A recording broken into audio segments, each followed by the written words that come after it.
मैंने सुना क्या हुआ, अफसोस हुआ बहुत। अब से इस घर में सानिया भी हमारे साथ रहेगी। तुम जल्दी से जाओ और जाकर इसके लिए कमरा तैयार करो। हेलो अब्बास साहब। खुश आमदीद मलीहा। हाँ मेरी जान कहो। मैं सानिया को अपने साथ हमाम ले आई हूँ, ठीक है ना? जब अदनान साहब इसे देखेंगे तो देखते ही रह जाएंगे।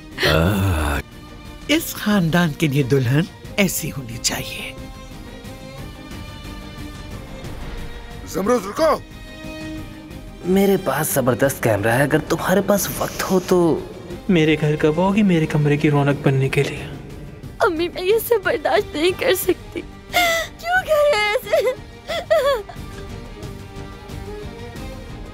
अब्बास, हमारी बेटी को लोग तंग कर रहे हैं। हमारे साथ ये कर कौन रहा है?